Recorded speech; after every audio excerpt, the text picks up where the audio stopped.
Disclaimer. The opinions expressed in this show are unfiltered and unrehearsed. Statements conveyed are personal and issued to the best of the ability and knowledge of the cast. They should not be taken as conclusive facts. Does This Offend You is not responsible for any mental, physical, or emotional damage sustained by its listeners. Viewer discretion is advised. Welcome to another episode of Does This Offend You? Today we talk about jobs, employees, employers, CEOs, Amazon, Costco, McDonald's, In-N-Out, HR, PR, WWE, AFCP, NAACP, everything under the sun about finding a job in this company and others. So stay tuned, and thanks for watching. What do I have to say to make some money? What do I have to say to make some money? No offense. I started going. I don't. You started going? Yeah. Without Once my you said permission? 9, I just hit record. That's fine. All right, good enough. I have to edit for the extra half a second that you wasted.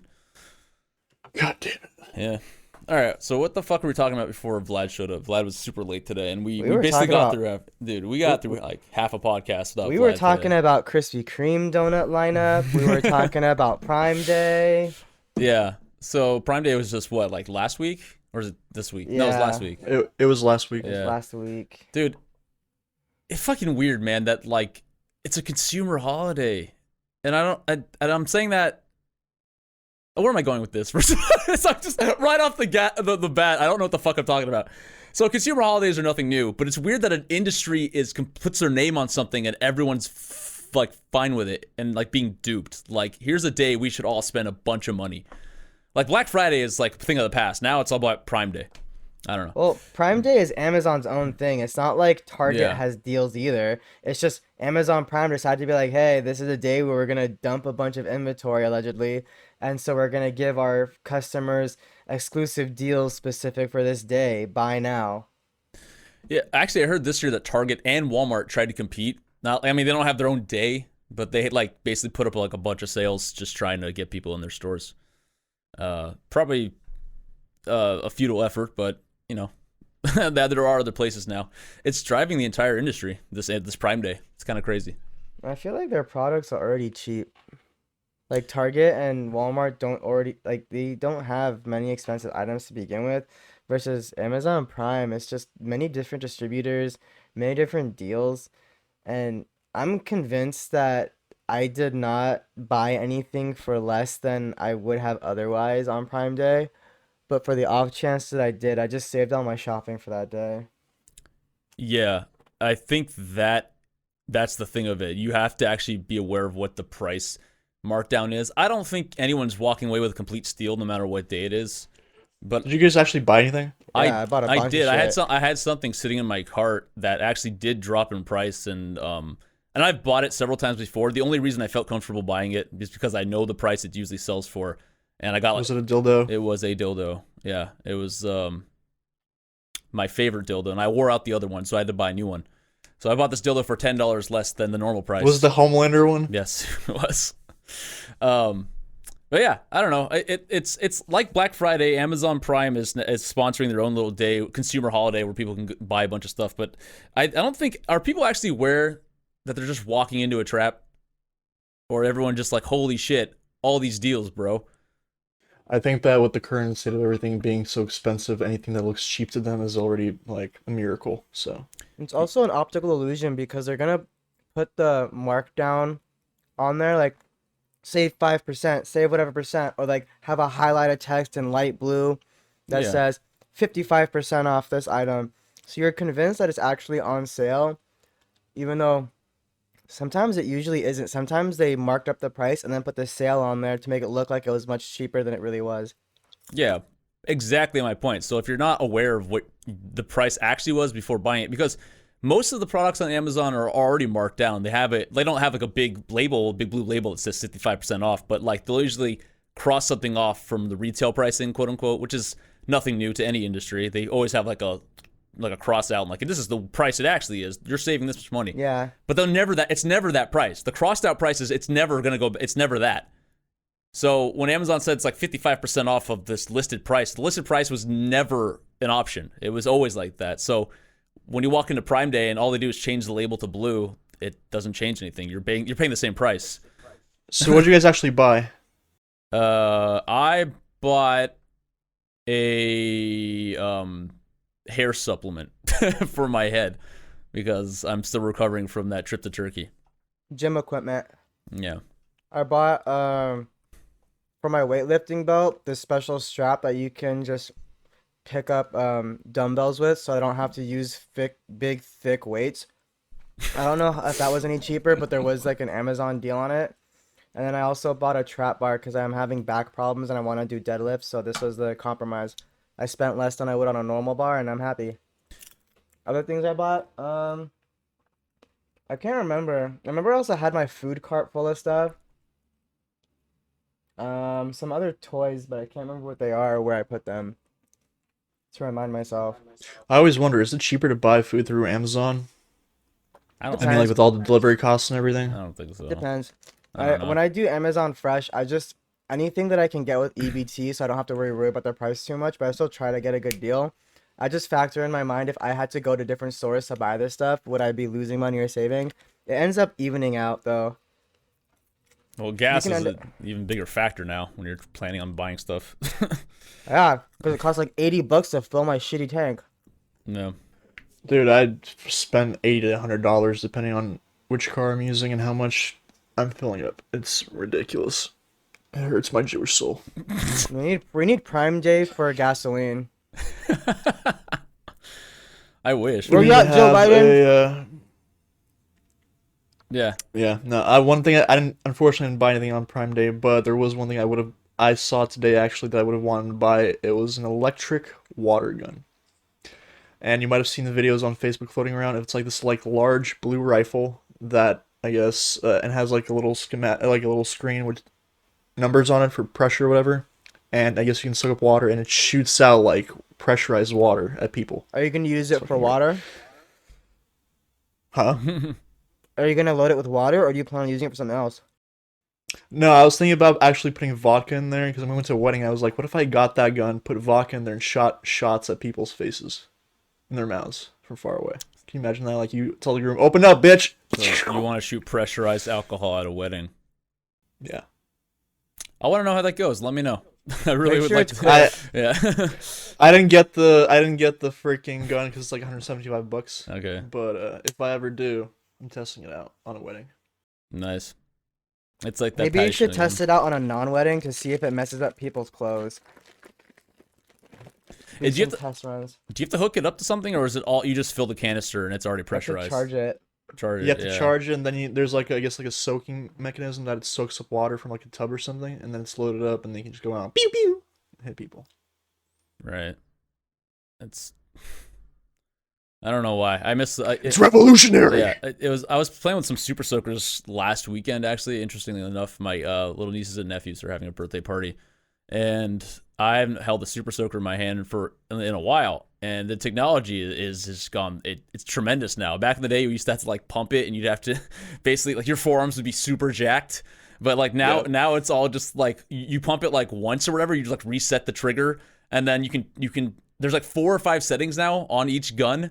And I never, like, back in the day when they came up with that stuff, it was just like, holy shit, that's amazing. Now it's like standard. Or the noodles. Yeah. Fucking noodles? No, I'm talking about super soakers, bro. I'm talking about super soakers. I mean, we You even could use a noodle as a super soaker too. Just fill up with water. If you had a strong enough fucking lung set, you could blow those right through people's eyes. Dude, It was great. that's taking a knife to a gunfight. You will get annihilated by a super soaker. I don't know about that. Pool noodles. The fuck you We talking need to bring about? pool noodles back and try that shit out. Oh my god. Okay, yeah, I want to try that gun though. You should link me that. I really want. Next, I'm gonna show it to the next birthday party and just go to just start annihilating these little kids. No, what's it called?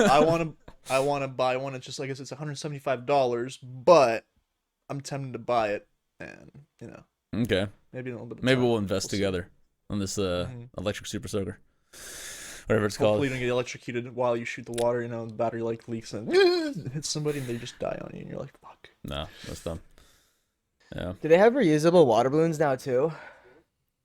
Yeah, I saw that they like open up halfway, and then you can fill it up and close it back up. I saw that. Reusable Yeah. water balloons. It's not really a balloon. It's like a little coupling. So every time you hit it, or it feels like some sort of pressure, it opens up halfway, and then you can fill it with water and close it back up, and it's like a balloon.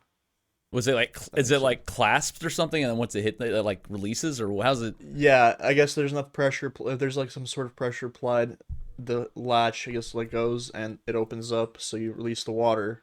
But then if you want to refill it, just fill it up and then close it back up. It's pretty dope. I've also seen like for like 15-20 bucks you get like 50 water balloons, and they're all attached to one single hose or one single. I saw that. My sister Yes. had that. So you fill up like 50 of them in basically 10 seconds. You just plug the hose in, and it's just like what a time but to be you have alive, you man. have fallen soldiers too. Like not all of them fill at the same rate. Some pop too soon. Some like don't get filled up at all. So you have to just buy 50, expecting that you're gonna walk away with like 25 by the time you're done. You think it's that bad, the actual turnover rate? Yeah, It might be from the water pressure just not evening out properly. yeah, that's exactly what I'm saying Yeah. though. Like those things aren't perfect, so it's just that's why I don't like them too much.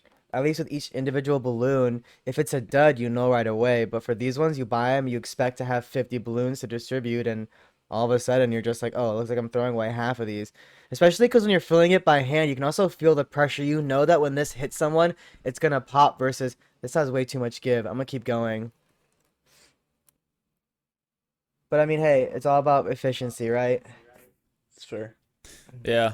But I just think it's cool that we didn't have any of this stuff when we were growing up. Do people even still go outside to play with these sort of toys like water balloons and I don't know, super soakers and all that stuff? I guess, but we're living in an age where half the things you do are now on a screen. So do you? I legitimately am curious because I don't know. I'm too far removed. I'm not a kid. Not I don't know how are super soakers still around? Are they still selling? People still throw water balloons at each other. People take the time. Well, super soakers are definitely around for kids. I'm sure if you go to the Yeah. pool side, you'll see stuff. By the way, I sent you the link for the gun. Thanks. Yeah. No, I mean, like I said, I was just at a pool party the other day, but outside of that, the people actually like when you're bored on a Saturday during the summer, do you just take your super soaker and start fucking around, or are you just like inside on a screen now? If it's kids, depending on how you raise them, That's my point. What is it now? What's the standard? Jesus Christ, this thing is a monstrosity. I know This it's is great, isn't awesome. it? It's like great. something out of Halo. This is dope. All right, I think instead of just hiding this from the audience, we'll just put a link here in the description below so you can see what I'm looking at. This is freaking nuts. Or take a picture of it. $175 Yeah. for the most insane water gun fight you'll have in your Dude, life. if I had this when I was a kid, oh my god, that would have changed everything. But I also feel like that gun might actually, because the thing is too, is what I was watching the videos, you can charge the shot.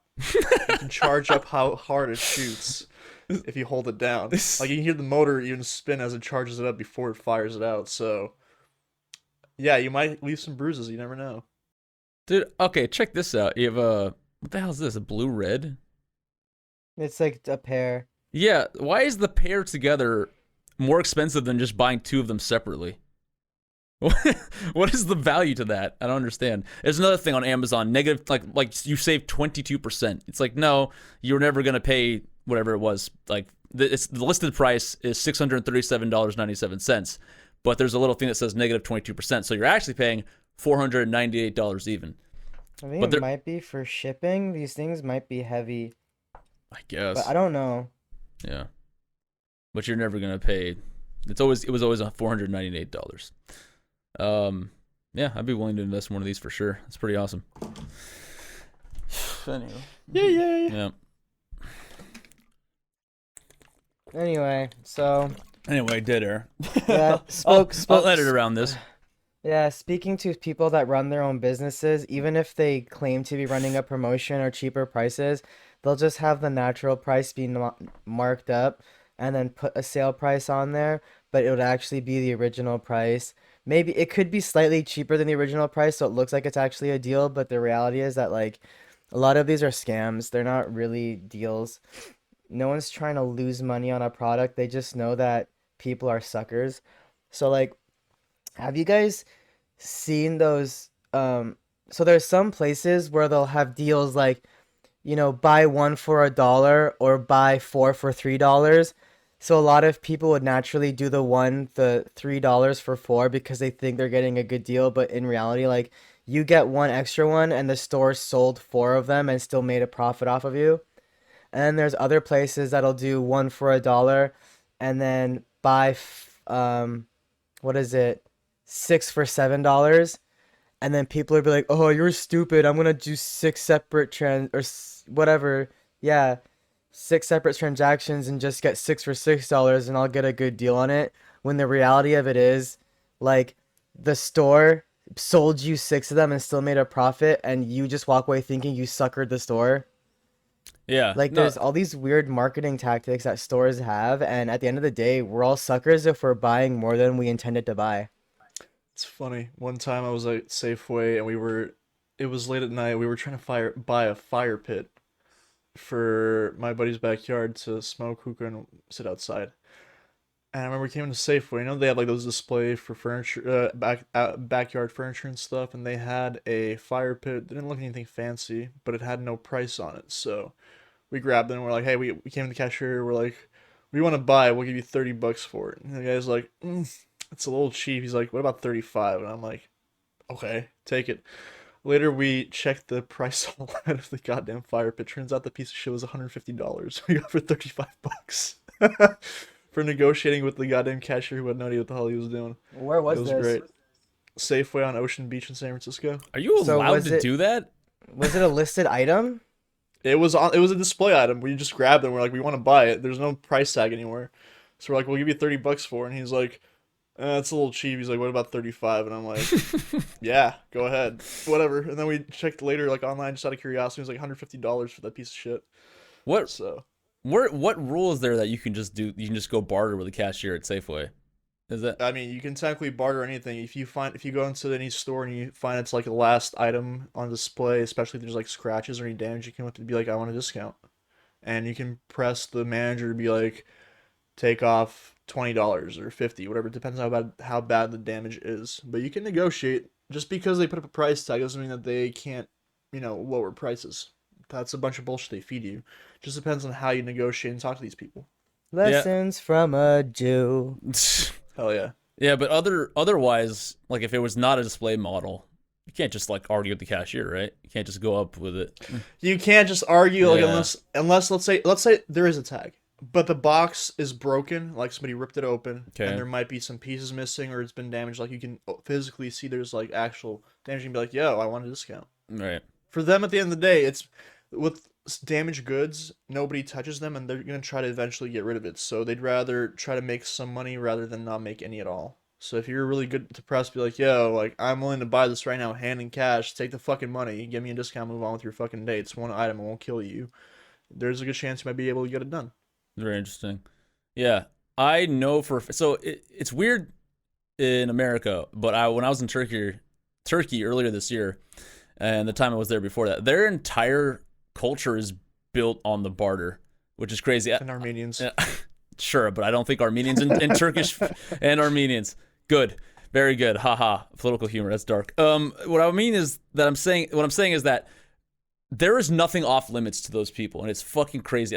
Maybe I sound ignorant and slightly racist, but that's what I observed the entire time I was there. No matter what the fuck you do, whatever you want you can discuss the price. Doesn't matter. I swear to God, I was doing a medical procedure, dude. That's why I was there, and I was able to like talk to the doctor and be like, Was it a store or was it like a bazaar? a supermarket, actual store with a register, like it's a chain, like Safeway over there.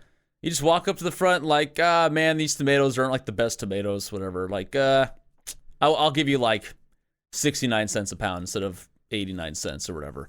And the cashier's just like, all right, I'll do it or whatever. Like, he doesn't, no matter where you go, it was the most absurd and crazy life I've ever been a part of. Like, no matter which, their whole economy is like that. You talk to people on the streets, eat outside the bazaar, at a candy shop. I was buying like candy for you guys. Remember I came back with all the Turkish delights? Yeah. What's the first thing I did when I went to the counter? I was like, I'll take all these kilos. I know the sign said whatever, like 2 kilos for 30 lira or whatever. I'll do 20 lira for all these. And they expect it. They know if you're not bartering, if you just walk up and buy it, you're the sucker. If you buy anything for just the face value in Turkey. It's absolutely phenomenal. I love it. But I just don't have the... I wonder if that's why other countries can't have self-checkout, because you're like, you tell the robot, I'll pay this much. The listed price is this. Therefore, please enter country of origin, America. It is now 10 times the price. Fuck! Fuck! I am a local. Please say hello in my language. Fuck! Yeah, The try bartering arguing. gets real. Language translation accepted. Yeah, but it's just a completely different world over there. It's nuts. But like, I think that actually most countries do that though, because even when I was over traveling through Europe, even like markets on the street, you can call it the flea market, whatever. Granted, I didn't go to the supermarket and negotiate with people, but when you're walking down, like there's like stalls set up and people are selling stuff. You can negotiate with them and be like, "Yo, fuck you and your mama." Here. what? And What? Is that what you're asking for? I want to fuck you and your mama. $300 American. No, anyway. What did you? Point Okay, being yeah, okay. is, point being is that you can negotiate with them and they'll take it. They'll, at the end of the day, for most of these people, it's weird how the U.S. has really set itself up where we have a solidified price on everything and nobody really questions anything in that sort. That's why if a store sets up a price, you're gonna pay regardless. It's very rare that you can really negotiate the rate that you pay out for something unless the goods are again damaged. Have you guys gone flea market shopping in the U.S. out of curiosity? Yeah. Well, not flea market. I can't say that. Like the produce market, like the ones they set up. What do you call that shit again? Just the random. You can one, negotiate you can negotiate. Yeah, produce it's more. I markets. think like the independent produce sellers. They set Like up not a farmer's market? farmers market. Farmers How did I market, forget you can do that too. You can. Yeah, You yeah. can negotiate with them. Yeah. But flea market or bazaar, whatever you want to call it, Yeah. that's definitely like the place where you can go hardcore. Like, I want deals. Let's make this work and really press the bastards. But again, you have to know how to do it. Surprisingly, one of the biggest negotiators we all know at this point is actually Steve. Steve loves to negotiate his prices on The everything. legend Steve. Well, one day he'll be on the show. You guys will understand for all the tens watching. Yeah, I've never been good at bartering or because I'm very passive by nature. Probably because I was just beat down when I was in my earlier ages. Like, just I feel worthless to people, so I could never just like talk to people. I'm like, hey, I want the. It's always just like, oh, it's fine, it's fine. My dad, on the other hand, is just a fucking machine. He'll go, dude. He will argue tooth and nail until until the other person gives up. It's absolutely incredible. Yeah, I think once you actually get your first bout Yeah. done, you'll get the confidence to be like, okay, I can do this. No, It's just I about don't. getting it done the first time. I don't know if it's about getting confidence because sometimes you're just gonna go against someone that swindled you anyway and you wouldn't know. I just feel like if you're from a country where it's natural, you just do it. But people in America, we don't usually negotiate or barter because it's not part of our culture. And at the same time, we don't get those skills of negotiating. And then if you don't understand the value of your currency for a certain item, that's how people end up getting ripped off too. Like I know how much $5 can get me in apples. Therefore, like if I relate what the apples are worth to me, I go to a different country, I see how much they charge for apples, I'll be like, oh, that is more than I'm willing to pay for apples. So I can then barter to a lower price. But if you don't know that value to anybody, then you just end up getting screwed regardless. I will say this: I feel like Generation Z kids are becoming a bit more negotiable in their acts, and when I say that, I mean more along the lines of like when they're applying for work. I've been watching some of the shit they post, and a lot of them are starting to negotiate their rates, how much they get paid, how much vacation time they get, sick pay, and they really like make demands of like, hey, I have this event coming up, I'm not gonna be here, so I'm just giving you a heads up so you're aware. And they really push their shit, and a lot of like these employers that are starting to go for it. It's really interesting to observe how this is becoming a trend amongst like this newer generation, something that I feel like boomers and millennials and Gen X have never been able to do. Yeah, I really wish I had those skills because right now, looking for a job, negotiating my contract, I made mistake number one, and that is whenever an employer asks you how much you think you're worth, you never give a number. I had to talk to one of my friends in business for him to really crap on me so I can understand like what's the right way to approach these things. And the art of negotiation is truly a skill. Like I wish I talked to him 5 minutes before this phone call, but now I know the next time somebody asks me for like what I think I'm worth, I'm just supposed to say, "Well, what do you think I'm worth?" The name of the game here is to put the ball in their court so that you can negotiate up. Don't give them a number where they'll just make you happy by saying yes, and don't overshoot it because now you're gonna be a dick. Don't undershoot it because then you're gonna be like you're gonna get paid way less than you're worth. Your negotiating power goes way out the window. So now I'm learning they talk to you, you know they're going to try to undersell you, and then that's when you push the boundaries like, oh, we're at crazy inflation right now. Oh, I need to be able to afford this. I need insurance. I need this. I need that. Like, no, but legitimately, the like, fucking No, run. it's true. It's true. It's- you It's have true. you have to do these things. So now, as someone who's not naturally a salesman, I still have to be a salesman. And they're like, yeah, go read a book on how to pick up chicks because it's the exact same skill set. You have to sell yourself at this point. And I'm like, fuck, I wish I knew that. Now the job that I want to take, I might be getting less than I'm worth, and I'm fully aware of it. But, hopefully the takeaway is worth a lot more than that. Well, the other thing is that see, the nice thing for you is now, let's say you get picked up by that job that you are with and you work there for a year, and let's say at that point you're like, okay, I should be getting paid this much, I'm not being paid this much. What a lot of people are now doing is they're going around looking for other jobs, they're getting job offers from other companies, and then they're coming to their job that they're currently with and be like, hey, so I just got offered a job with this company and you guys aren't paying me enough, so most likely I'm going to leave. Usually that presses the manager to be kind of like, why are you leaving?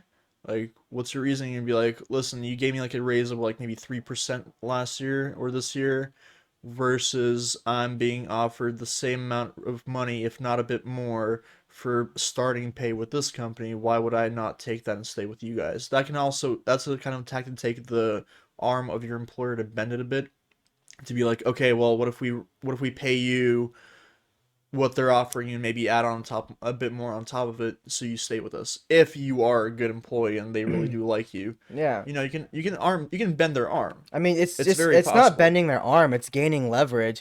If you really did seek out a better job and you found one, you're not bending anyone's arm. You're just being like, hey, I'm getting offered this much here. To be honest, I'm considering it. Are you willing to match them or, go higher? Because, I'm going to be on the way out. That's the beauty of living in California. By law, it's at will, so you can legally quit your job anytime you want. They can't keep you there. And like, let's say you got a signing bonus for signing a certain amount of years. It's really up to the discretion of the company if they want to pursue you to get that money back too. And a lot of these big corporations don't even go through the effort to hunt you down. Some of them do, but it's not a big deal. Just like give them the money they're owed back, and if you don't have it, good fucking luck. But yeah, we're at will, so technically, yeah, even if I sign this contract, if I find a better offer, I could just leave. It's just not a good look at that point. So now you have to start playing the game of, will this reflect poorly on me if I leave this early? Like, you have to be leaving for a good ass reason, like, oh, I came under the impression of this and this is what ended up being. I'm sorry, I need to go. But like, another thing that I can do is when I sign a contract, make it a temporary one. Say in 3 months time, in 6 months time, we reevaluate my progress and renegotiate my terms. That way I don't feel like I'm getting ripped off in the long run just for a short term. I think we're living in the golden age. We're living in an employee market. So back like before COVID happened, before people started like just working from home or straight up just quitting their jobs, like the power was in the employer. And now I think there's been a shift from what I understand that they have the leverage now just by being in the workforce, because people are like, employers are desperate for workers no matter what the job is. And I find that's phenomenal. If there's one thing that COVID did bring us, at least it was like equal rights to employers and employees, or like more rights for employees. Because also high unemployment. Right. Because people were collecting unemployment. That's true. People did end up just not going back to those jobs after COVID. Right. But that's one thing I do appreciate now, is that you can go to a job and actually barter with the potential employer, which is, I don't know. I don't ever recall having been able to do that before. It was always just like a big risk at that point, like knowing your worth. If it's like a big career job, maybe. But like, you wouldn't walk into just like your average, like let's say like a retail environment and be like, I want more or something like that. You can't really do that. But nowadays I feel like this new generation of people are taking liberty with negotiation. for Right. anything. Well, you know Yeah. what I think the biggest strength a lot of us have is for a lot of people, whether it be very, very cheap rent or living with your parents, it gives you the freedom to not jump on the first opportunity you get. So we have the power to also be very choosy, and the highest power an potential employee has is the ability to walk away. All of the best deals I've gotten while bartering or applying for jobs is just saying, "All right, look, to be honest, like that's not what I'm looking for, and I think I'm gonna go look for better opportunities, but I'll keep you in mind if nothing else comes up." I swear, I had one job offer.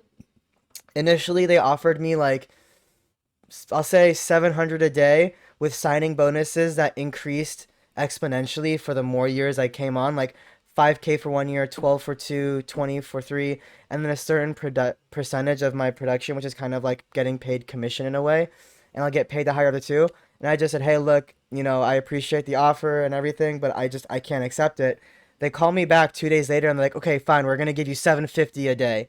And I was like, "Oh shit, like I don't want that." But here's the best part: when they offered me, I have a friend that works there, and I know he's been working there for a year, and he was only getting paid, let's say, $675 a day, and he has more experience than me. He just graduated earlier, but that was his initial offer, and he never got a higher one.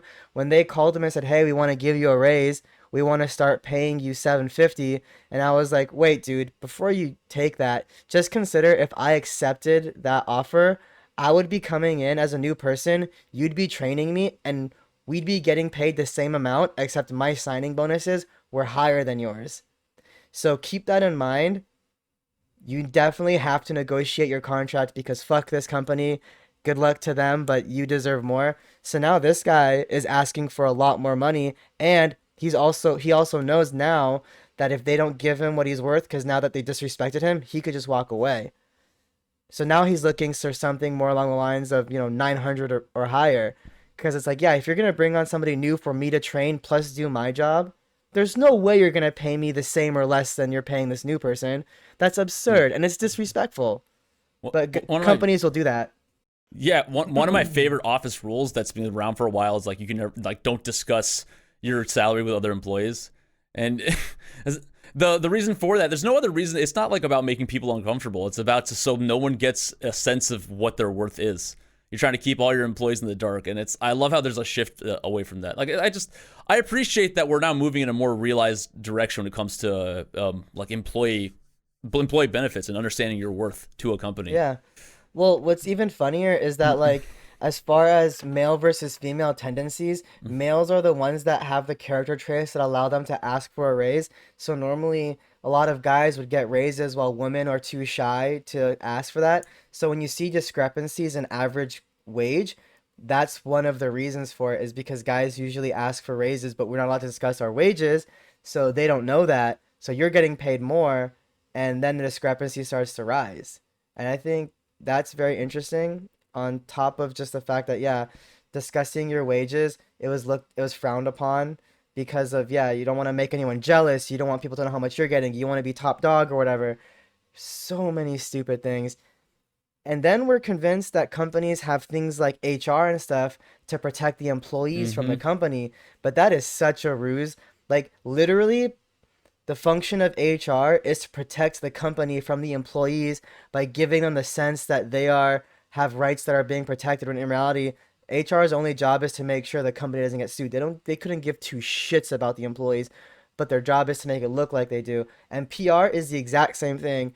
PR is literally taking some corporation and making it seem like it's a lot less evil than it really is. Because to be fair, to be as successful as all these companies are, you need to pull some shady shit. You need to be somewhat selfish, but you give a tax incentive for a company to donate somewhere, guaranteed they're gonna blow it out of proportion to the amount they do for a community or something. That's literally their only job.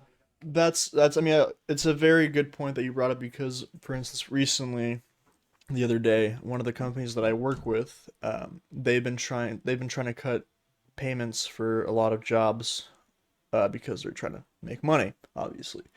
and I got a little irritated by it, so I reached out to the company representative, and by magic, I just managed to land on a manager who does the financial approvals, and I told her, I'm like, hey, since I have you on the line, can you give me a phone call instead of the chat, and so we can talk? I want to discuss with you the current pricing situation of your company in regards to the servers. And she's like, yeah, sure. So she schedules a call with me, calls me, and she's like, so what did you want to discuss? And I told her, I'm like, I want to discuss the current payouts your company is offering to contractors, because I feel like you guys are dropping payments at a really, really weird time, considering how bad the economy is and how bad gas prices are, and people have to actually work using their vehicles. It's not a good look. So she goes off on this whole spiel about how they're trying to be this and that, and they're trying to, save money, so they're trying to find people who are closer areas to pay them less, and I'm like, uh-huh.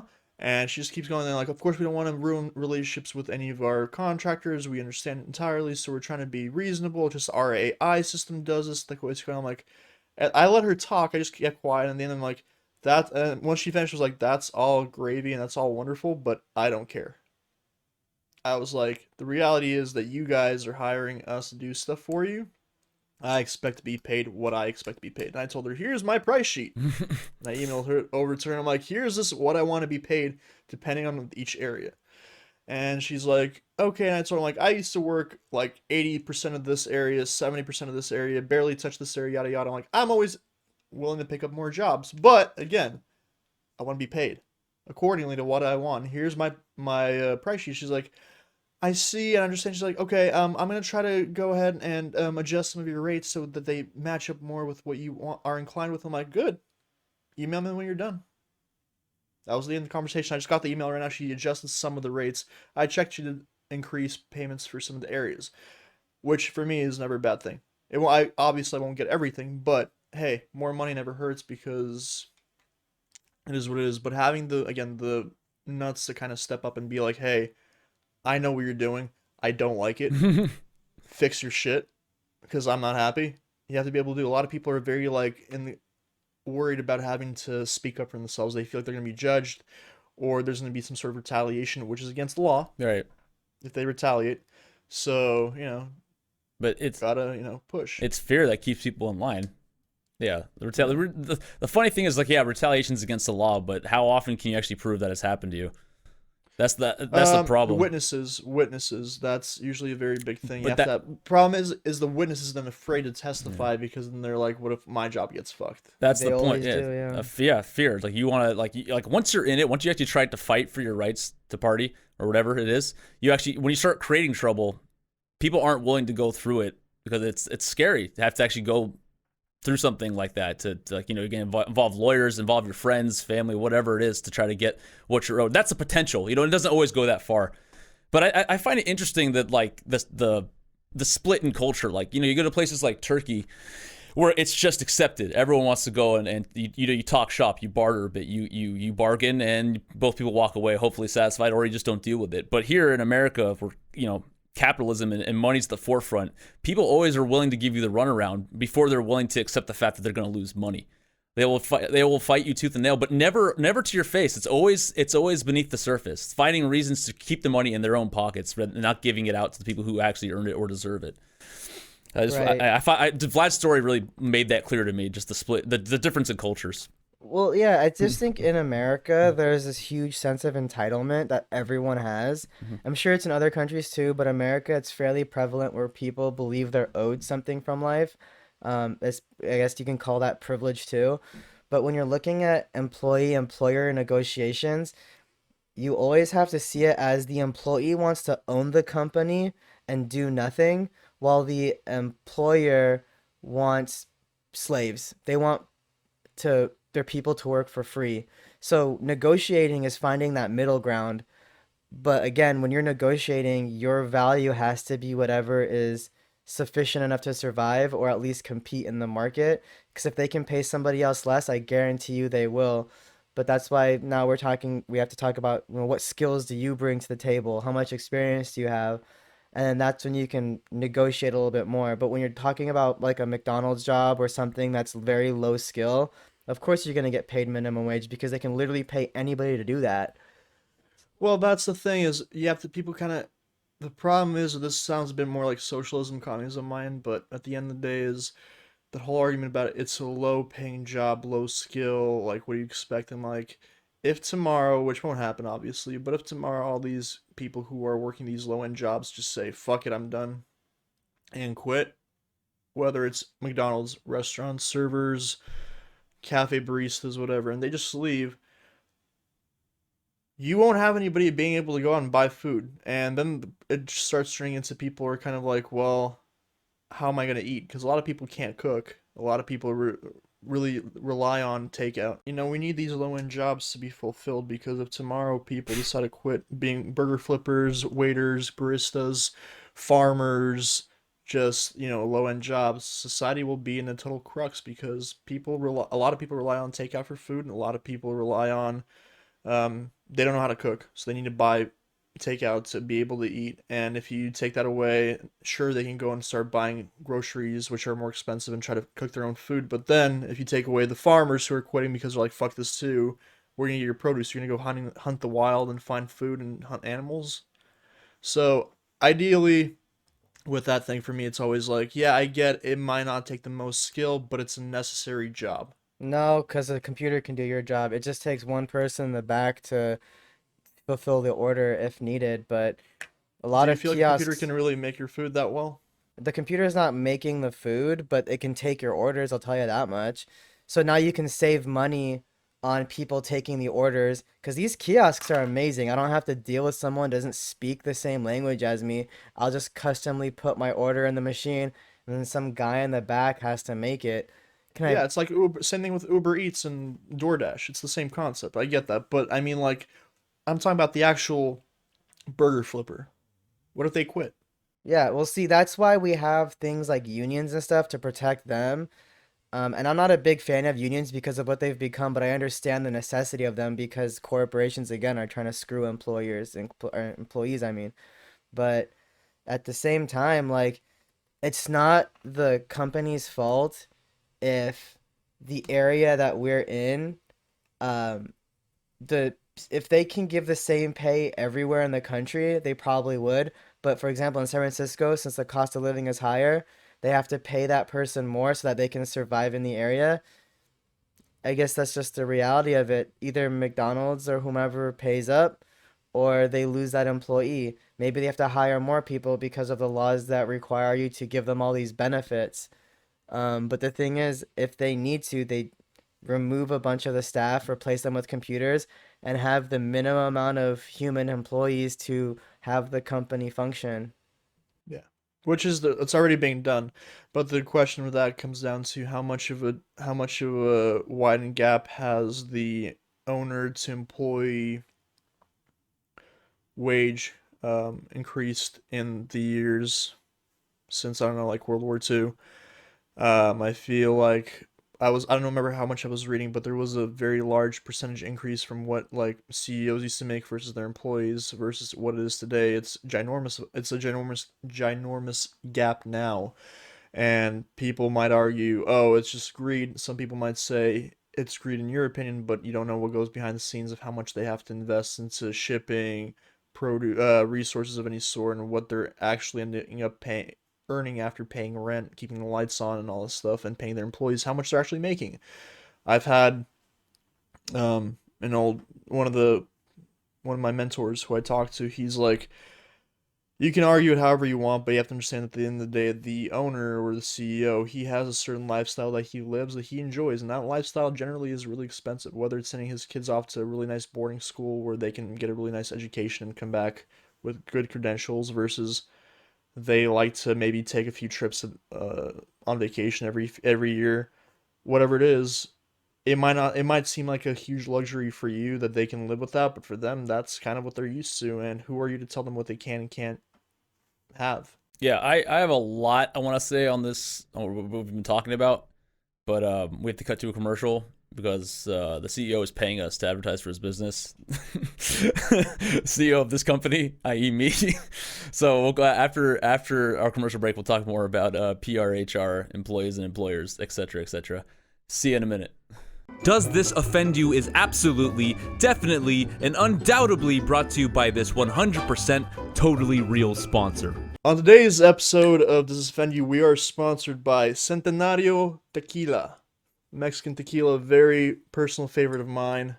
I am a huge lover of tequilas in general, but this one, readily available, at least the Añejo, is available at Costco wholesale and other liquor locations. Very cheap bottle. A fifth is like, what, $25? And very smooth tequila. Considered to be a higher grade, higher end tequila compared to other, like, Hornitos and all that other shit. Definitely don't compare to this. Super smooth, very well balanced. There's other shades. There's a yellowish one and a clear one. I have not been able to find the clear anywhere in the stores, unfortunately. I have had the yellow one from Total Wine and Spirit. Also very good. I prefer the Añejo though. And the clear one I only know it exists because there's a huge sign in Oakland as you drive into Emeryville region, which displays all three colors and says it's available coming in fresh from Mexico. Personally, if anybody really drinks tequila, they know that if you get tequila straight out of Mexico, it's way better. I guess different ingredients and tastes a whole lot better than anything in the US. But this particular brand is still pretty smooth. It goes down quite nicely. Will get you on your ass if you're not careful. And yeah, if you get the chance, try it out. You will not regret it. You don't have to go and buy no Hornitos or anything like that. That's essentially the same price. Buy this for $25. You'll thank me later. And yeah, have a good one. I don't know why you keep saying it's high quality. When I tried it, I wasn't a big fan. If I ever go for like, I don't think you know what high quality tequila is, because that stuff is shit. Oh, I disagree with you. Casamigos is like the highest low quality tequila that I'll go, and that actually is. I don't like Casamigos. I don't like Casamigos. I think Casamigos is too dry. Too dry? Personally. it's liquid. Yeah. The fuck you talking about? What do you mean it's dry? Like it makes you mouth dry, or it makes you feel like? No, it has a very smoky feel to it that I don't like. It's almost like what's that version of? It's not tequila, but it's like its cousin. The one that actually has like a super Mezcal? smoky flavor. Oh, yeah. Mezcal, yeah. It has a very close mezcal taste to it, which I don't like. That's why I don't like Casamigos that much. You hate the smoke flavor. Yeah, I don't like Yeah, that I shit. This agree. one, like I said, I've had this tequila. You've had this tequila, Danny. Yeah, I enjoy don't it. hate I'm it. sure. It's pretty good. Yeah. Yeah. I like the way but hey, Omid, you have your own flavor. You're entitled to your opinion. I like it personally. A lot of people that I know like it. It's on the cheaper side of things. I just which don't is think what it's I smooth enjoy. either. That's the thing. It goes down pretty hard. Different palates, man. Yeah, You say so. I got a sleeper pick for both of you. You guys know Sauza? Yeah. Yeah, Sauza is like, I guess, one of the like lower shelf tequila. It's like not Dos Equis, not Don Julio. Don Julio. Jose Don Julio. Jose Cuervo. I mean, Jose Cuervo. Jose That's Cuervo, bottom. yeah. Don Julio's like top shelf. What I'm saying is Sauza has this specific tequila. It's like Sauza Blue. And dude, this shit is like same price as the others, like $20 or whatever for a fifth or whatever. But it tastes better than most of the top shelf tequila I've ever had. Sauza Blue. I have some. I can introduce it to you and Omid next time you're over. Same thing. Bitch, I'm here right now. Give me a shot. No, it's mine. No, Do it now. Do it now. It's not in the room with me because I keep the good stuff back at my old bar at my other house. Yeah, because Stingy, yeah, like a Jew. Yeah, exactly. Yeah, Sauza Blue, everybody. Not an actual sponsor, but pay us. Maybe you will be. Anyway, yeah. Speaking of me owning two houses, I happen to be CEO of a very fortunate company called Does This Offend You? We make Fortune 500. That's it. Fortune 500 companies. Shows how much I know about running a business. Yeah. So we're in the negative right now, as you can tell, which is why we're not all together. But Vlad, I want stock options. You when we have a stock, you will get the stock options. My dick is a stock. God damn it, this is America. Good one, Vlad. All right, so we were talking about before we went to that tequila break. Vlad, you said something that was very interesting about the CEOs, like they want to live a lavish lifestyle, etc., and you can't tell them what to do, which I can't argue with you. Yeah, if you own a company and you want to live that life, that's up to you. It reminded me of a story or like an interview I saw the other day with the big man himself, Jeff Bezos. Bezos? Jeff Bezos. I don't know how to pronounce it. Some Whatever. people call him Bezos, some call him Yeah, Bezos. I don't know. The how Big to B, say it. Jeff B, owner of Amazon. How we kicked off this podcast talking about Amazon. Apparently, according to him, what he said is he owns 17% of Amazon, which still makes him a billionaire, a 100 billionaire, is he a multi-billionaire, and it's $1 trillion company. And his argument was like, because you've all heard the horror stories, I assume by now, of Amazon workers and how shitty it is to work there.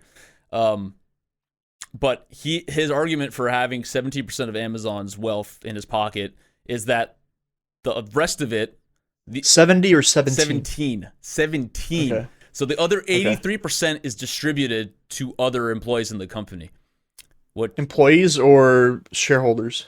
Employees is what he said. It's like, or no, sorry, he didn't say employees. He didn't cite employees, but he said the other 83% is distributed amongst the rest of the people who work for the company.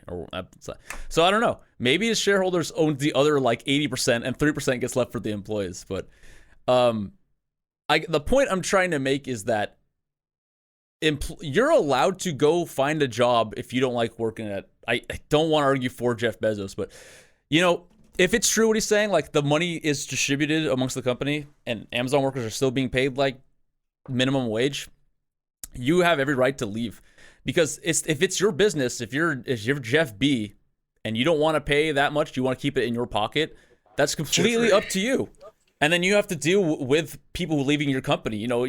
As you said earlier, if people don't want to flip burgers for $10 an hour, they want 15, then don't work there. And if you're not willing to pay them, then you have to deal with people either not working for you, or you'll find someone else who will cover the position.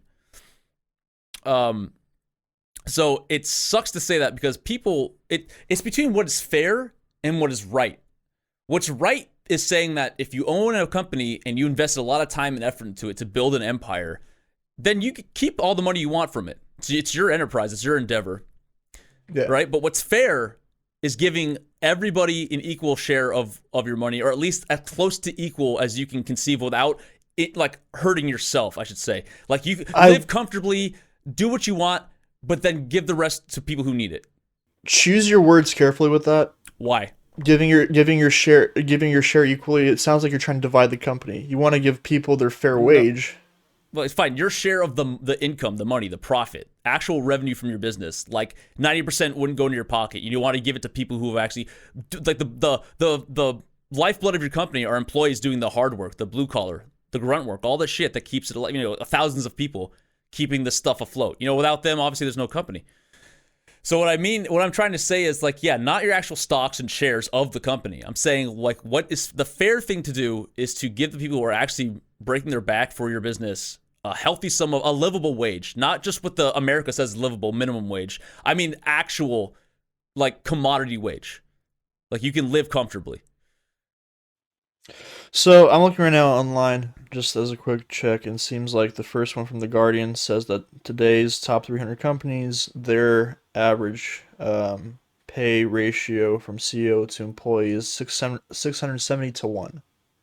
That means for every $670 that the CEO makes, the employee makes $1.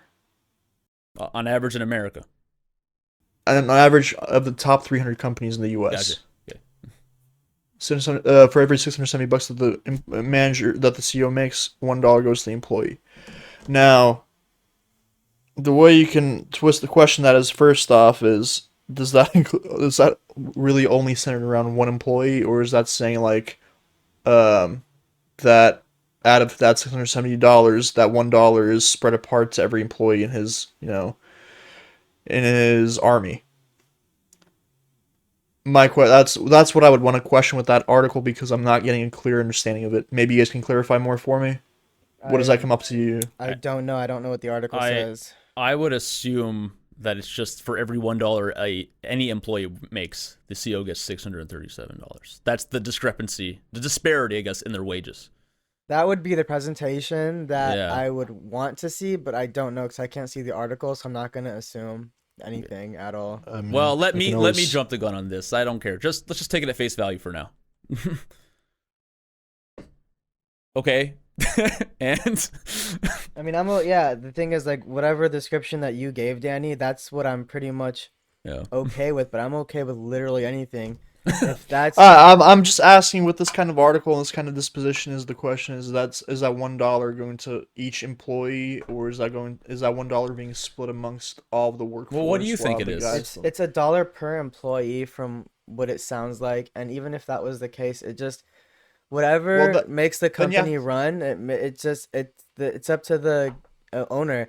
If that doesn't work and he has to pay them more to keep the company running, pay more. If he can pay So- less, by all means, pay less. Because at the end of the day, he's not running that business as a charity. How many it's a employees are business. there? Yeah. How many employees are there though? You're if asking it's- What are me you questions I talking literally about? can't No, answer. no. I'm saying that what I'm trying to state is that when people try to be like, oh, this isn't fair. My question is, okay, so if it's $670 to for the CEO and $1 for each employee, how many employees does it come out to? What is the cost of the employees?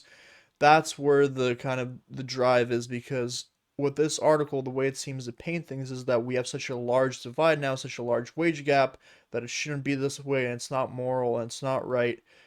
And that's where I'm like, before you jump the gun and say all of that, what are the details that you're not talking about? And that's why I ask these kind of questions of like, how many people work for him? Does he need this amount of people? Should he cut back jobs, which would in turn again damage people's lives because you have to lay people off? What are the specifications? Also, are the And- employees getting benefits? Like, are they getting health insurance? Are they getting Yeah, anything? exactly. Like, I don't fucking know. That's why I don't like this Exactly. question. It's very loaded, and it's really hard to answer a loaded question. Yeah, well, I'm trying. That's why I'm trying to basically break down with this article, because the way they're kind of describing it is kind of like, well, you're not just explaining all this background information for me. Okay, why are we arguing about one silly article? There's probably another article that exists that argues the opposite and also presents it. In No, the same but way. I don't- it's an example for the Right. tie-in Okay, of how so much use it as an wage example. gaps have gone. Okay, yeah, It's just the question. gotcha. Okay, so your argument here is just the pay gap between employees and employee. I'm not exactly. I'm not socialist or communist, but I Yeah. do understand that there's the concept of like people need to be able to survive. But at the same time, I tell people like, do you understand how much it costs to run a business? Do you Right. understand how much Right, people that's have always to the put in? argument, but you never see the paperwork for that. Yeah. That's the problem. There's no transparency in business. It's always just like, you're here to work, and then we'll pay you what give us your services, we'll give you money, and then after that, fuck off. Like, don't ask about what's fair. There's a reason why they did same reason why, like, for instance, you're told not to discuss your wages with your other coworkers, Right. because they don't want you to know what you're being paid or what they're being paid. The same reason why a business won't disclose their like costs and everything, because they might be getting some sort of deals that their competitors might not be getting from the same company, and that puts them in a position where they're like revealing them, and that's a risk. So there's a reason why they don't discuss it. Yeah, because obviously, again, like I stated earlier, you don't want to give more money than you have to. It's just a fucking runaround. So it's always a game with employers. Whoever holds the money, the big CEOs, they're not trying to give it away. They don't care about ethics. Business and ethics are always separate. But why would that be ethics though? It's the question, because Because you're not willing to give away your trade secrets to other people so that they can take it away from you, or if you give away your trade secret and somebody else finds out like, hey, I buy from this company, but why are they getting a cheaper price? And they go to the distributor, and the distributor's like, dude, fuck you. Why would you tell them that? I'm not talking about trade secrets. That's another thing. Yeah, I don't want like somebody having like a line to how I run my business so they can take an advantage out of that. What I'm saying is that, like, if there are things, in an ideal world, yeah, I would hope a lot of businesses are running ethic corporations. Like, they're running the business ethically, but it's never that because it hurts your business. When you try to do something that's right, it always hurts the bottom line of your business. And I will fight you to the death. That is the hill I would die on. But there's any successful business is always like a bad entity, I guess, for lack of any business is actually largely successful.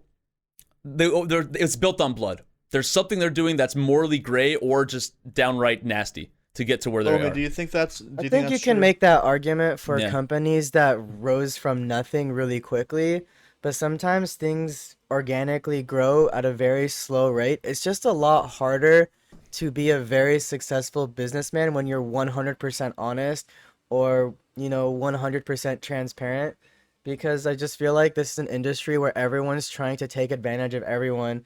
Like the highest currency in any business is information, and whoever has the information has the leverage, whoever has the connections has the network, will grow the strongest. And in this type of industry too, sometimes the fastest way to get ahead is to cut others down. It's the nature of business. Is it impossible to be successful uh without being evil? No, it's just a lot easier though. And then evil is very subjective too. So do you feel like a company like, let's say hypothetically, In-N-Out's a locally based company that came from nothing and today is pretty, it's not, I'm not going to say it's McDonald's, but it's still pretty big for what it is, and they're popping locations up all across the country now. Do you think they've had to do some like shady shit to get where they have, or that they've been, because from everything that you read about In-N-Out, they seem to have a very good record for being, treating their employees well, um, presenting the option to move up. I heard they paid their freaking managers for each location like 120,000 plus. So, I mean, I that's the mean, thing. Like, either they have really good PR, or we just maybe they really are good. I don't know. I don't care. The only somewhat evil thing that I know they do is they serve never frozen beef, which means that like the meat is literally rotting as they transport it from the plant to this restaurant. That's why they don't have locations everywhere. It's because they have to be close enough to get the meat there on time to then be able to serve it. so why is Um, that a bad thing for in your opinion? I mean, it's not a bad thing. They save money on storage, but now they're spending on only having certain locations, and they have a weird business model where all the locations have certain specifications, and if you haven't noticed, like every In and Out looks the same on the inside and has a general same look on the outside. Yeah, I mean, giant I the mean, nation's giant it's burgers not, does the same thing. but that's the only things I can see physically. Do I know how they handle their business dealings? No. But anytime I hear a business is doing good things, I just say that's good PR. I don't fucking know what they do with. I Yeah. don't know what they've done. Maybe they undercut somebody to get a certain location. Maybe they underpaid someone. Maybe someone they took advantage of someone to get where they are. I don't know. Maybe the entire concept of internet was stolen from some guy in college. I don't know. I can't speak on it, and I'm not gonna make any judgments because they're successful. That's just not who I am. I will. I mean, I okay, will. okay, go I ahead. stand by I stand by my original statement. Am I saying that In-N-Out is a bad company? Not necessarily. It's much better than I personally than a lot of other companies I believe to get where they are. I mean, they're only West Coast based, right? They're not. They have Yeah. East Coast locations recently, don't Like they? kind of No. maybe one or two. I don't know. Yeah, or not at No, they all. literally Yeah. can't do that because they Yeah. have to have plants Yeah. there for killing cows. Yeah, so their standards for business, they want to have like fresh beef taken straight from the farm to their restaurants, and that entails having only locations in this area, in this sector. So, I mean, that sounds like a good practice to me. I mean, they're trying, Nation's giant burgers is the same thing, but I and just nations charge us $20 for a hamburger, so fuck them. What? they don't Yeah. charge $20 for a hamburger. Oh my god, it's pretty bad though. But It is, let me but counter your question if you don't mind by asking you this: as somebody who's employed by a corporation, can I? I mean, we've already talked about this. I'll just say it. You've worked for Costco, or worked for Costco. Yeah, Costco, from what I understand, is also PR or not is understood to be one of the best corporations to work for because they care about their employees, they pay them enough, and they give them benefits just for working there. Now you don't have to be full time. Can you confirm any of that? Or as someone who's actually in the web, can you say no? That's all bullshit. Or will I get you fired by asking this question? What I will say, and I don't particularly give a shit. Okay. My point is that Costco is a corporation. They vary by warehouse and how they treat their employees. Um, Payment wise, they pay. If you're living in the Bay Area, you're not being paid enough. There's no possible way that you're getting paid enough. You have to have a side hustle. Almost every single Costco employee that I know has a side hustle of some sort. You need them because they can't afford it. I think their price markups on every item they sell at most is 15%. They don't go any higher. They lose money on a lot of stuff. Their food court loses a lot of money for like hot dogs. That's why like the hot dogs have never increased price since their inaugural display. They are increasing prices on chicken bakes, pizza, and other stuff. Those sons of bitches! How dare they? Sorry. Yeah. They recently announced they're raising prices on the food court for other items. The hot dog's not being touched, but the point is that they still lose money like crazy. They have to every few years they raise their membership prices as well. I remember when I started, memberships were $100 for the executive and 50 for the regular. Now it's 60 for the regular and 120 for the regular for the executive, and there's talk of raising it again. Oh yeah. People they do, they try to lose money in certain aspects. On a funny side is that I was actually talking, Felix, we were talking Yeah. about that kind of practice and how in Texas there's a company out there. I don't remember what they're kind of like Costco, also very large warehouses, and they had a tactic that they were doing is they were undermining other gas stations by selling gas at lower value than their competitors. So it basically forced everybody to not go shopping at competition spots for gas and just go to Costco exclusively, and mom and pop shops who own like gas stations. They all suffered. So so Texas, in response to that, passed a law that that prevents any company from selling gas at lower than market value. That was one of the results. Costco does that sort of thing with, like I said, food, for instance. That's where their markdowns are. But generally enough, they don't. I think Costco generates like $1 to $3 million a day per store. At least the store that I'm at does, and that's like on a regular basis because certain days you're more busy. Like Tuesday through Thursday, it's pretty quiet. You can come in there and shop, not have a headache. But Friday through Monday are World War III in that bitch because everybody's trying to get in there and buy shit. And with employees, Costco, the problem with Costco is with any big company is that the bigger you get, the less you have a handle on who you hire and how you manage. You start to hire a lot of like lower end managers in Costco. One of the things that drives me nuts is they have a lot of managers in the store, and I feel like there's more managers than they need to have, but they choose to have like probably I think 20 plus managers in one warehouse, which I'm just blown away by. They're different levels, obviously. And then they have supervisors. And I think they have like around, our store has like 400 employees at our warehouse. The amount of shit that goes on in there is kind of insane, how they treat each other and how they, basically try to knock the legs off one another. You'll never have any rule. They have a handbook that they go by, quote unquote, the Costco handbook, but even then the handbook magically will not cover every single scenario possible. So you'll have people who will say, one manager will say one thing, another manager will say the other thing. And the problem is on the employee is that the employee might listen to one manager over the other and then get shat on by management as a whole because they're like, well, you did something wrong. And it's like, yeah, but this person told me, well, you should have asked this person. And there's no real, there's no receipt paper that ties back for anybody to really take, and management to take the fall. Obviously, the higher up manager will always shit on the lower end manager. That's just the way the cycle goes. But Costco definitely, with treatment of employees, it depends where you are. Some people will treat you better.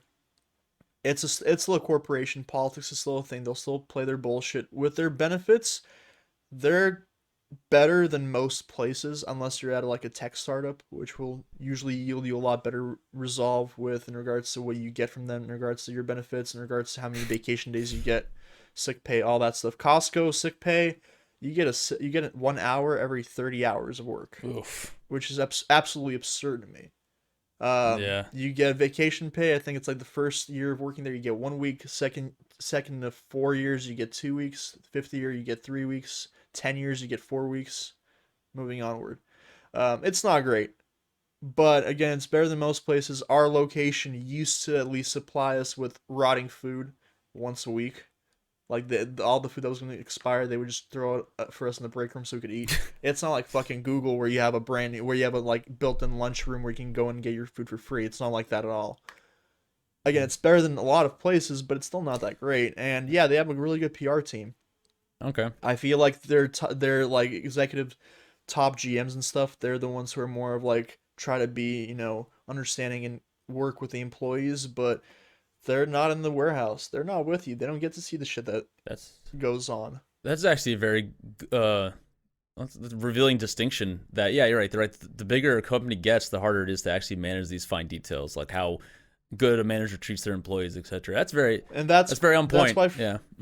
And that's why for me with my business, people are like, why don't you hire a lot more people? And I'm like, because I have like 2 guys that already work for me. I don't want to go and hire on more people, because for me to hire on more people, I'm going to take away from the quality for quantity aspect. I'm going to go from having to train these people personally, make sure that they know what they're doing under my guys and, under my supervision.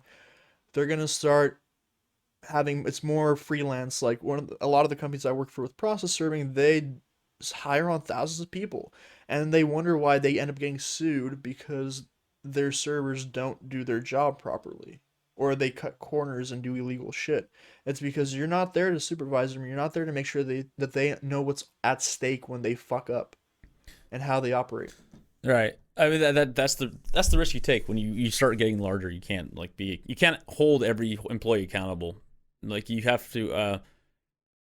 I mean, you can't hold them accountable, but like this reminds me of what we were talking about. Like this is more of an argument for the business side of things. But when an employee, I've noticed this. God, I know I preface a lot, but there is a real problem in the workforce today with entitlement. I know we started this podcast by kind of like advocating for, yeah, you should go to a business and go to a job and ask for more and do better.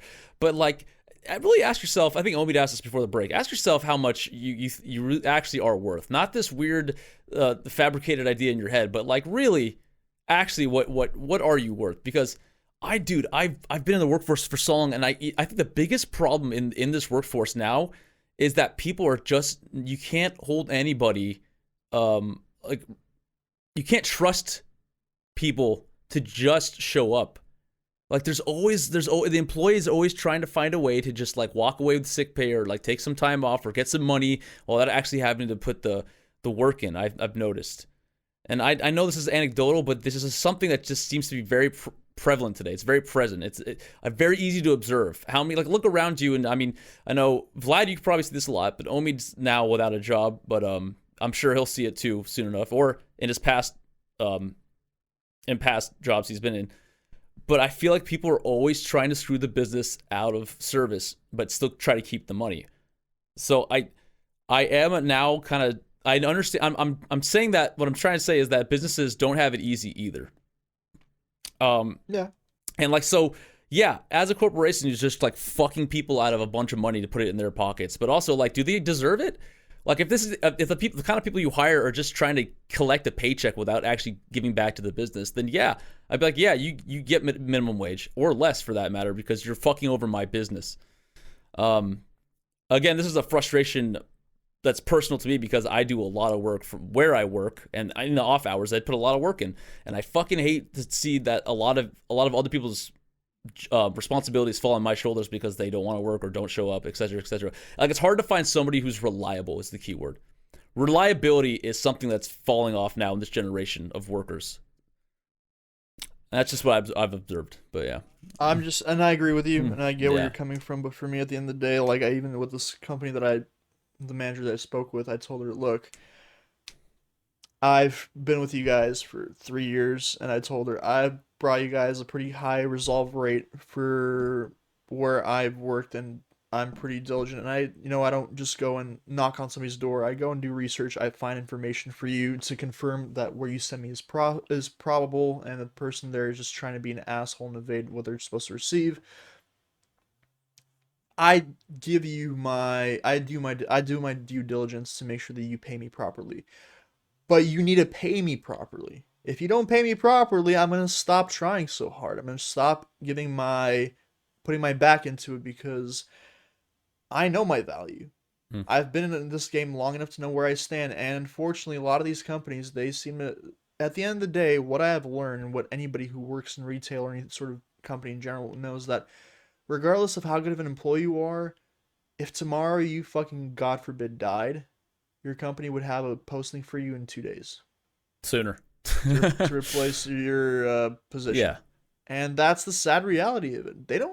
You're not that valuable. You might be valuable to yourself and to maybe your friends and colleagues, but to them, unless you're sitting like at a very high peak in your career with this company, you're really replaceable. I 100% agree.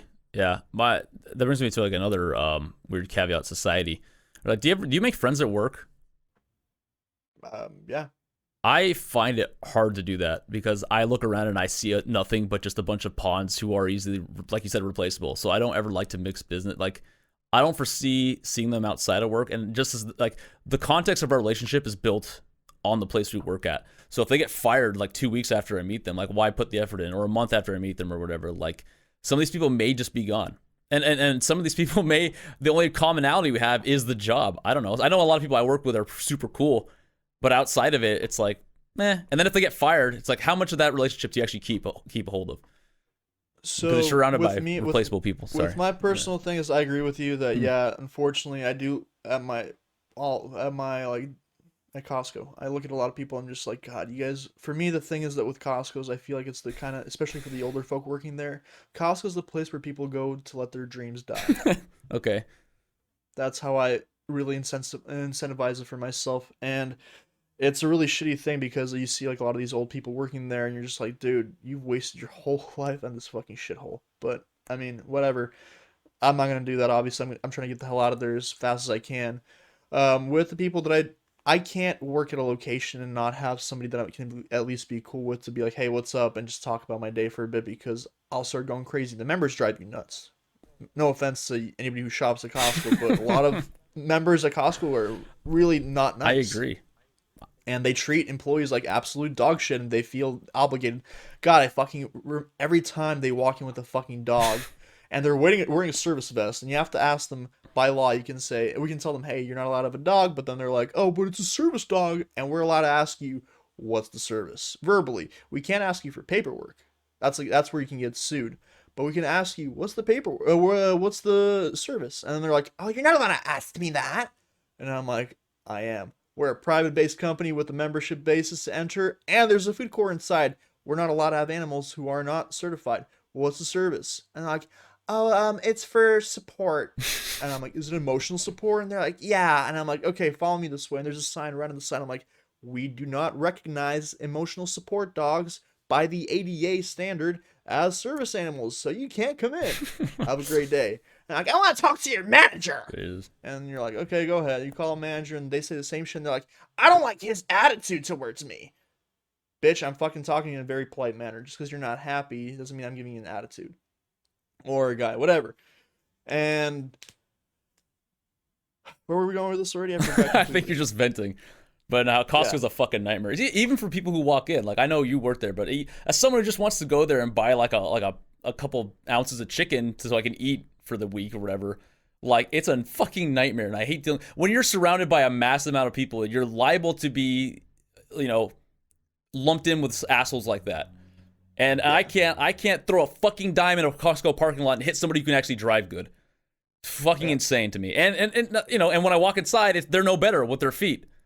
It's absolutely absurd, and I digress. I will stop there, but fucking goddamn, what a nightmare, and I do not envy you for working there, so thank you. Yeah, and but my original point was that, I need to at least have somebody that can talk to me, like, hey, how's your day, how you doing? Fuck, that was some bullshit scenario that just happened, like, God, people piss me off. Like, you need to have somebody to talk to. Obviously, it's very rare that I'll hang out with them outside of work, but I've had those situations where I met up with people there, and it's cool. But I think we're about to run out of time again. Yeah. Omid, you all right, buddy? Zoned out for a while. Omid's dealing with some stuff personally when it comes to employment, but we won't go there. But yeah, I don't know if maybe it has nothing to do with that. Maybe he's just bored with our conversation. But anyway, okay, I think we can call it a wrap there today. Wonderful world of employment. God, it's dry. I know, it's super dry. Anyway, so that'll do it for another fantastic episode of Does This Offend You? That is Vlad. That is Omid. I am Danny. Do not forget to like, share, subscribe, and comment down below whether or not you like your job, who you work for, or if you're a CEO yourself, and about some of the problems you've had with employees. And don't forget to follow us on Spotify. We are now on Spotify, ladies and gentlemen, so give us a listen there if you're bored of YouTube. Next week, we talk about the #1 killer in the U.S. this year, inflatable bounce houses. Thanks for watching. See you soon.